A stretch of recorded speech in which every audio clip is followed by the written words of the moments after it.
Hi, everybody. It's Patricia Dent, and I'm here with Sue Carr from CHC Consulting. And you can see in the background, she has a really different business because she involves horses and deals with team stress and other things. So I'm going to let her explain exactly what she does. So what I do is I work with organizations to build teams that are resilient primarily to workplace stress, but stress kind of goes from family life, personal life into your home life. So it's the whole stress package. And what I do is I work with organizations to help improve effectiveness and efficiency and team cohesiveness. So I do this through two ways. One through more traditional in-person sessions when we're allowed to in COVID, and when we're not, virtually. But the part that really has the biggest change and the most impact for organizations and teams is working through experiential learning, and that's where the horses come in. It's an incredibly cool concept. We use the horses to get at the root cause much quicker than we could possibly do in other settings in classroom or virtually, to get at what's really going on, what are the root causes of any dysfunction or any areas that need some improvement or some intention. So that's really amazing. Cool. Yeah, it really is, because you say that it's a quicker process. So we're not talking about the very traditional methods of trying to get talking through things and, kind of negotiating. It's how long is a session usually, can I ask? For corporate sessions, they're typically a full day or a series of multi-days spaced out, quarterly or every 6 months or something like that to keep things going. Okay. We can do shorter sessions. Typically, it's best to start with a full day session for a corporate team and then do refreshers every so often. If you need to do it at a half day versus a full day, we can work with that. There's a few sessions that I'm testing out where it would be 90 minutes to 2 hours for smaller groups or for groups that are maybe less intense. So perhaps groups that are just looking more for addressing personal development or professional development in a smaller scale. We can do that as well. Okay, so when you talk about workplace stress, what are the kinds of things that you've been able to deal with? Communication is huge. Leadership is another big thing. A lot of people think they're leaders, but they maybe don't have a full understanding of leadership. Emotional intelligence, big one. Understanding how your emotions impact those around you, picking up on the emotions of others, and using that in a way that's creative. It doesn't mean you don't get angry, but that you manage your anger in a way that's going to accomplish the goals that you want to accomplish in a supportive way. And with women entrepreneurs and women business leaders, one of the other big things, more so than with our male counterparts, is around boundaries. It's big for organizations, understanding organizational boundaries, but it's also good for boundaries with leadership and self-awareness and being part of a team. And understanding where your boundaries are, how do you say no in a supportive way? Because sometimes you do have to say no. You can't say yes to everything, because when you say yes to one thing, something else has to come off. So understanding that and understanding how to stand firm without being overly aggressive or what some people might call pushy. So understanding how to do that in a very supportive, respectful way. And of course, mindfulness and focus is another key that's people are just starting to understand the importance of those concepts in a business or work or group environment when you're trying to accomplish goals of being present and being able to focus. So we do all kinds of things around that. That's just the tip of the iceberg. We can go deeper into strategic planning. I've done strategic planning using the equine learning aspects with quite a few teams with amazing results. There's so much more clarity that happens very quickly. I think that sounds almost magic, because those are, if you think about any of them, I had over 30 years in corporate, and that can be an environment that's really tough, but I'm really interested as well in some of the skill sets that you're talking about with women entrepreneurs. Because I can tell you with the new platform that we've got taking our class online, the very, very first thing we talk about is mindset. And it is being recognized as a hugely important thing. So who are you looking, what groups of people are you looking for specifically? I guess your ideal client, because if you're looking at promoting to these people, you have to find them first, right? Right, absolutely. Right. Okay, so who are you looking for? So my ideal client is probably an organization that's a little bit more innovative than some of the other ones, because my solution is a little bit out of the box for a lot of people. So innovative organizations, professional services are key. Organizations that face customer relations issues, perhaps high turnover, because one of the benefits of having a cohesive team is that it does reduce turnover and absenteeism and even presenteeism. So organizations that value their staff, want to perhaps move them up through the organization, want to hold on to staff and understand the expense of having to replace staff if they're not feeling engaged and supportive and valued. So those are some of the key groups. I've also worked with things like sports groups, other groups that are interested, like service groups would be another great idea. Anybody who's got a group or a task that they need to work on and would benefit from maybe some improvement in their cohesiveness. I've been in discussion with a few boards of directors for different organizations that would really see this as something that would help them, particularly when they're starting off as a new board. Right. And just trying to get to know each other, and there's the storming, norming, et cetera, et cetera. So this can kind of really help open people up to connecting at a human level in a much quicker way, and understanding where everybody's strengths are. So I was just thinking, I'm looking at GTHA and Simcoe County as being some of the primary areas. But we do have facilities to do multi-day retreats, so organizations could come from even further afield. Our hope is that at some point we'll be able to do some international clients. There you go. So that's really exciting, that possibility. But we have to wait a little bit. This is just the niggling beginning of letting other people into the country for sure. And immigration might be interesting. I'm thinking about one of our students, or grads, I guess now, Henry Leombia, who wants to help support immigrants. He's currently in PEI, but they've moved to PEI, but he's still involved in classes and in coaching calls, and I think once that begins, the doors will open. So any group that needs to, I guess, be settled at home and cohesive. And you said a couple of things that are really interesting. I think what people maybe are just beginning to find is that skilled labor and actually employees, they're going to be a little scarcer to find in this area. There are lots of places right now. So that might be a really good way for retention. So, if you talk about retaining employees, you don't want to let them go. If you have great employees, you want to be able to help them integrate to have a great experience and keep staying, right? So I'm wondering about some of the bigger cost of hiring and recruiting is huge. It's not just that you're down a person, but you've got to bring them on board. And for most organizations, that can take up to a year, at least 6 months. Before the person's back up to speed, and you've got the job ads, the recruiters, either they're in-house or they're hired in, and training, and then trying to develop them, bring them into the culture of the organization, which is a challenge when you're doing still a lot of stuff virtually.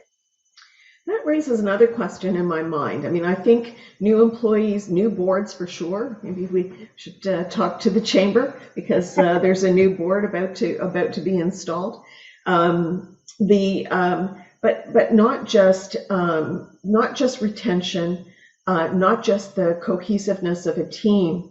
I know that when you said it's expensive to rehire, one of the firms that I worked with a long time ago, and no, I'm not going to tell you which one, but they had done a cost benefit, and one of the costs that they had in hiring 1 year was $1 million.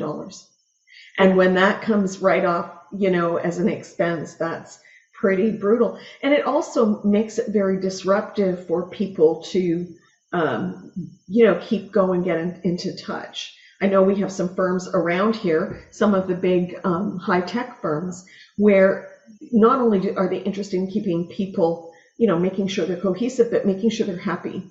So some of the robotics firms, we've got a few actually in this area. Manufacturing is beginning to come back.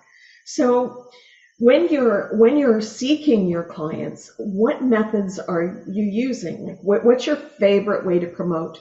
We're doing this on Promotion Wednesday because we're hoping that we can gain some insight and also, some help so that people can make connections for people, or people can, suggest different things to do it. So what's your fave? What's your favorite way to promote to people? Well, my absolute favorite is direct word of mouth. So having my past clients bring new clients to me, that's the best. Right. Right. And it has actually, I've gotten quite a few that way. At least quite a few leads before we went into COVID in March 2020. Remember that very clearly. Yes. That's a whole other issue. Yeah, that's a whole other thing. But the other one is just really networking and getting to know people, because everybody knows hundreds of people. So chances are that they're going to know somebody who would be in a position who would be my ideal client, even if they themselves are not the ideal client. And the other one, as far as social media, is I know everybody is a big Facebook person, but I find that I get more uptake from LinkedIn. And just recently, I've connected with a few folks through Clubhouse, which are generating some warm leads for me internationally. So Clubhouse is something that I'm just starting to get into. I'm actually going to be a guest speaker at a Clubhouse on July 1st. Unfortunately, it's Canada Day for us, but it's not for the rest of the world. Yeah, funny about that, right? And then LinkedIn is definitely building my network through LinkedIn and joining LinkedIn groups that are within my target group. Facebook, I've been getting a little bit of business, but it's more people that I already know. So, but sometimes when you already know somebody, though, don't you think that you have to have people take a little different look at what you're doing sometimes, because they may think they understand, but they often you have to refresh that. So that's actually a good idea, not just further afield and different, but from my experience, finding your ideal client and finding out where they really like to be is demanding, and networking in a pandemic has been incredibly demanding. There's, the chamber has continued their chamber chats, which is great. Small Business Connect has taken a hiatus over the summer. We're hoping to come back strong in the fall. We're also, I think we're missing that in-person connection as well. So we don't, I'm hearing not so much 2021. I'm hearing a little more 2022 these days, right? Which is unfortunate. But I think are there some favorite online networking groups that you have, or have you found it difficult to find them? Well, I find that your networking group is great, because there's a lot of people on it that I know, but there's a lot of people on it that I don't know. So the Start and Grow Your Business business group is good.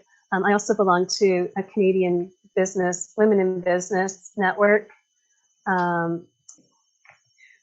Interesting that you mentioned Canadian Women in Business, because I've just joined that networking group, and it seems very friendly. It seems like a great thing. I also was watching the Canadian Chamber of Commerce. There is a women's group that promotes cohesiveness, especially with the impact of the pandemic on women. We all know this. We all know that there are women who stepped out of their jobs and out of their self-employment status in order to cope with family needs, whether children or aging parents. They might have been in sectors that have just been squashed. Because I would imagine some of the tourist groups, people who are in customer service, for example, might be a really good target for you once they're on their feet. Yes, absolutely. That would be wonderful, because of all of the pieces that go into customer service are really valuable. Well, and customer things service that are within my scope of training. And around, customer service it can be demanding. I was speaking to a wonderful person who is working for one of our county people, and she was saying one of the things that they experience is just an increased amount of anger. And so dealing with people who are not very respectful necessarily is a difficult thing. So we've got fractured teams, we've got people who are feeling isolated, we've got people who on whom anger is being taken out. So I think municipalities and maybe the counties as well. So I think Definitely. those are great ideas. And about Facebook, it's interesting because I know that it is a well-known thing that in this area, in Simcoe, Facebook is very popular. It isn't always. I mentioned an article called Dream Grow from Dream Grow, where they looked at, and it's Dream and Grow all together, and they do a statistical analysis based on the data gathered by Statistica. That's a lot of and the latest one was done June 7th this year. So it might be a good idea from a promotional point of view to have a look at what's up and coming. Hard to know where people are going to find professional services and where they're going to find help, right? Yeah, exactly. So what's up for you then? You've started, we've all got our fingers crossed that in July you'll be able to do some sessions, and there are restrictions. Can you tell us about that for the moment? Well, right now in step 1 or stage 1, whatever it's officially known as, we can do groups outside for up to 8 participants because we have 2 facilitators. Mm-hmm. So we've got a session coming up that we're just putting out as something that we think the community really is in need of. It's called Meditations with the Herd. So it's limited to 8 participants. There's COVID screening and there's questionnaires or waivers and everything that needs to happen. And we will be working with the horses and getting in touch with ourselves, getting in touch with our emotions, reconnecting with nature, and just sort of growing and taking a big deep breath and sort of evaluating where things are. If it turns out to be really popular, we would consider offering it possibly again. But really our focus is more on the group aspects of it. So with step 2, my understanding is that we'll be able to do training with inside in the arena. It's a very large arena with big windows and lots of air circulation. So there's no problem with having a group of up to 8 participants with the 2 facilitators and the horses inside if the weather is not good, or if some of the exercises that we are going to be doing with the horses require them to be in a little bit smaller space than out in a big field. Right. So that is looking like it's going to be going ahead. So starting July 2nd, I think officially we'll be in step 2, assuming that everything goes as planned. So yeah, in July, I should be able to do corporate groups. We are keeping them small at this point, just to make sure that that we can accommodate the space and distancing and all of that kind of stuff. And there's lots of hand sanitizers that will be requiring masks, and like I say, there's lots of room for distancing. I think that is an amazing thing, because I don't believe, I believe that people need to try and reestablish themselves. It's going to take a little bit of time, and you realize that. So you need to put a line in the sand and say, we're going to start here, right? And it seems to me when we were talking before, just before we leave, you were thinking about family law lawyers and teams that are dealing with a lot of real estate teams might be the same, because people who are just dealing with a lot of volume in a short period of time. But I also think there's a parenting group that I think I want to put you in touch with. Oh, okay. Because I think if we had, and if this parenting group has both sides of the divorce learning to talk to one another. So wouldn't that be a really incredible thing?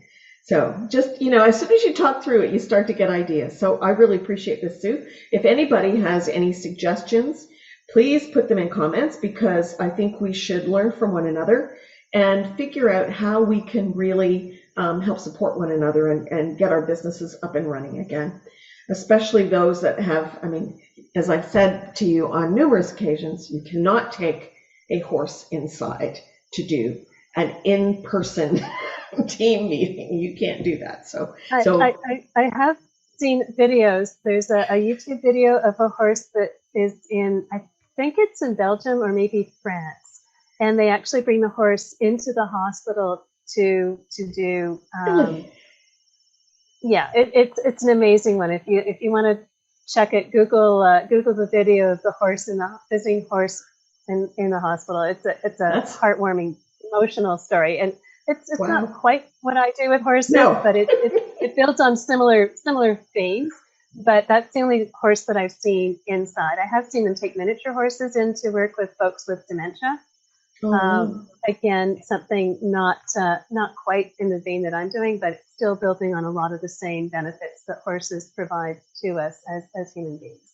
And I think in this time and age, I think developing teams and finding a very human and horsey way to do it is really a good thing, because it's different. It's not just a lot of learning and so on. It is more of an experiential thing. So glad that you're here. Yeah. Glad that you're doing what you're doing, and hang in there and keep on. Okay. Thanks, Sue.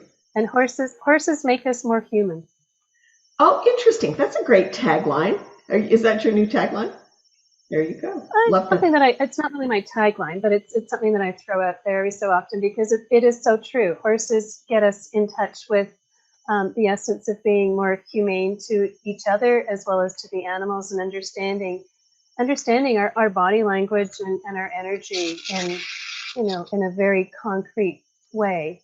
One of my other taglines is that stress is more contagious than COVID, because you can catch stress through the phone, through video. You do pick up on the emotions of those around you and those influencing you. So, that's one of the reasons that it's so important as a leader to be in control of your emotions and be aware of your emotions, because they are impacting in a domino effect throughout your whole organization, and your family and everybody around you. So being aware of that, and horses are really great at helping us see that and be aware of it. That's amazing. I think you do an amazing job. I'm happy to have you here. And we'll see you soon. So hopefully there'll be some comments in the chat. Thanks. Yes, thank you, Patricia. This has been wonderful. Thank you. See ya.